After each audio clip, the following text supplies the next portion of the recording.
Cheater को late go करना सिर्फ इसलिए मुश्किल नहीं होता क्योंकि आप उससे प्यार करते थे, आप उसकी बहुत केयर करते थे।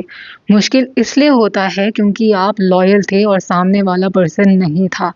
और ये बात ईगो को तोड़ देती है और जब तक आप इस बात को एक्सेप्ट नहीं करोगे तब तक आप मूव ऑन नहीं कर पाओगे।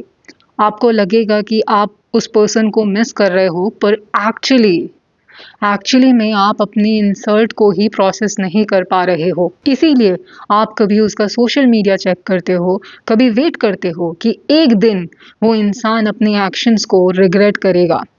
आप उस इंसान को नहीं, आप अपनी हर्ट हुई सेल्फ रिस्पेक्ट को पकड़ के बैठे हो। सच बताओ, रात को उनकी याद ज़्यादा आती है ना? जब सब साइलेंट हो जाता है, चारों तरफ सन्नाटा होता है, माइंड रिवाइंड करता है कि वो इतने भी बुरे नहीं थे, शायद मेरी भी गलती थी, या मे बी मैं इनफ नहीं था या मैं इनफ नहीं थी। और सबसे ज़्यादा पेनफुल थॉट, उसने किसी और को चूज़ किया, उसने मुझे नहीं चूज़ किया। ये लाइन सीधा कंपैरिजन को ट्रिगर करती है। फिर आप शुरू हो जाते हो कि उसमें ऐसा क्या था जो मेरे में नहीं था? मैं कहाँ कम पड़ गया? मैं कहाँ फेल हो गया? चीटिंग सिर्फ ट्रस्ट को नहीं तोड़ती है, चीटिंग आइडेंटिटी को हिट करती है। चीटिंग दिल नहीं तोड़ती, चीटिंग आपकी सेल्फ इमेज को तोड़ती है। इसके पीछे की साइकोलॉजी को समझते हैं तो ब्रेन के लिए ट्रस्ट जो होता है ना, वो इज इक्वल्स टू होता है सेफ्टी। और जब सेफ्टी टूटती है, ब्रेक होती है, तो ब्रेन शॉक मोड में चला जाता है। इसीलिए आप हर मेमोरी को एनालाइज करना स्टार्ट कर देते हो। जितने भी रेड फ्लैग्स आपने एक टाइम पे इग्नोर किए थे वो आपको याद आते हैं। ओवर थिंकिंग बंद ही नहीं होती, उनकी प्रोफाइल चेक करते रहते हो। आपको लगता है कि आप क्लोजर ढूंढ रहे हो ये सब करके, पर ब्रेन को क्लोजर नहीं चाहिए, ब्रेन को कंट्रोल चाहिए होता है। और जब आप किसी को स्टॉक करते हो तो 2 मिनट के लिए कंट्रोल मिलता ज़रूर है, थोड़ा रिलीफ मिलता है, बट फिर एंजाइटी डबल हो जाती है। क्लोजर उनसे नहीं मिलेगा, क्लोजर तब मिलेगा जब आप उन्हें परफेक्ट मानना बंद कर दोगे। इमेजिन करो 3 साल रिलेशनशिप था एंड फ्यूचर प्लान था, फैमिली तक बात पहुंच गई थी, आपने अपनी पूरी लाइफ उस इंसान के साथ इमेजिन कर ली थी। बट फिर एक दिन आपको पता चलता है कि ही और she was cheating on you, और फिर एकदम से सब कुछ बिखर जाता है, टूट जाता है। आपका ट्रस्ट, आपका फ्यूचर, आपकी खुद की इमेज अपनी खुद की नज़रों में।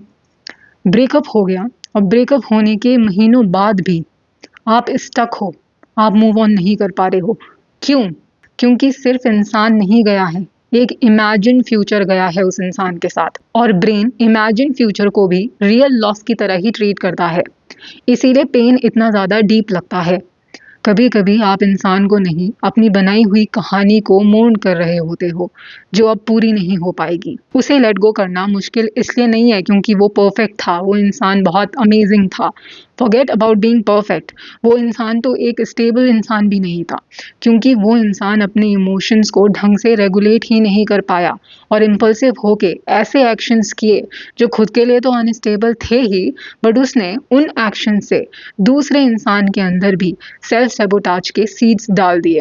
Now coming back to you, आपका लेट गो करना मुश्किल इसलिए है क्योंकि आपको एक्सेप्ट करना पड़ता है कि आपने रेड फ्लैग्स इग्नोर किए, आपने अपनी गट फीलिंग्स को इग्नोर किया, उनकी बिल्कुल नहीं सुनी, आपने होप को रियलिटी से ऊपर रखा। और ईगो ये मानना नहीं चाहता कि मैं गलत था या मैं गलत थी, कि मुझसे गलती हुई है। इसीलिए कभी आप उन्हें विलन बना देते हो, कभी उन्हें हीरो बना देते हो। अब ये जो दोनों ही केसेस हैं, ये बहुत एक्सट्रीम केसेस हैं और इसीलिए ये शो करते हैं कि आप अभी भी अटैच्ड रहते हो। रियल स्ट्रेंथ तब आती है जब आप देख पाते हो और बोलते हो कि हाँ, मैं गलत था, मुझसे गलती हुई, मैंने गलत चूज़ किया, पर इसका मतलब ये नहीं कि मैं अनवर्दी हूँ। इसका ये मतलब नहीं कि जो कुछ भी मेरे साथ हुआ मैं उसे डिज़र्व करता था। इसका मतलब ये है कि मैं इन गलतियों से सीखूंगा और इन्हें रिपीट ना करने की पूरी कोशिश करूंगा या करूंगी। उन्होंने आपको चीट किया, पर आप खुद को सज़ा मत दो ये सब चीज़ें करके। तो नेक्स्ट टाइम जब आपको उनकी याद आए तो ये मत सोचना कि वो पर्सन वापस आएगा या नहीं आएगा मेरी लाइफ में। ये सोचना कि अगर वो इंसान इस टाइम पर वापस आ जाता है मेरी लाइफ में, तो क्या आप फिर से वो डाउट फील करना चाहोगे, उस सेम सिचुएशन में रहना चाहोगे, वो एंजाइटी, वो कंपैरिजन, या आप पीस डिजर्व करते हो। अब लेटिंग गो का मतलब भूल जाना नहीं होता है, because that's not how our memory works. आप कोई भी चीज़ पूरी तरीके से नहीं भूल सकते। लेटिंग गो का मतलब होता है कि रियलिटी को एक्सेप्ट करना। और जब रियलिटी क्लियर हो जाती है, क्लियरली आपको दिखने लगती है, तो फिर इंसान नहीं छूटता है, इल्यूजन छूटते हैं। आप पैटर्न से सीखते हो और उस पर्सन से डिटैच्ड हो जाते हो। उसके बाद अगर उस इंसान के थॉट्स वापस आते भी हैं तो वो आपको उतना अफेक्ट नहीं करते हैं। बट सवाल ये है कि क्या आप इल्यूजन को छोड़ने के लिए रेडी हो? और अगर आप उस इंसान की रियलिटी जानते हुए भी अपनी फॉल्स होप को लेकर उस इंसान के पास वापस जाते हो और फिर से अपना दिल तुड़वाते हो, तो इस बार दूसरे पर्सन को ब्लेम मत करना।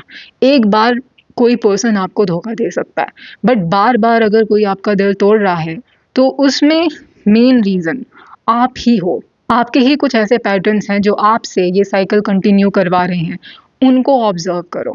सो ये थी आज की वीडियो। आज की ये वीडियो एक रिक्वेस्टेड वीडियो थी, सो थैंक यू इस टॉपिक को सजेस्ट करने के लिए। आई होप ये वीडियो आपको पसंद आई हो। अगर वीडियो पसंद आई हो तो वीडियो को एक लाइक कर देना, चैनल को सब्सक्राइब कर देना। मिलती हूँ आपसे नेक्स्ट वीडियो में, तब तक के लिए टेक केयर, बाय बाय।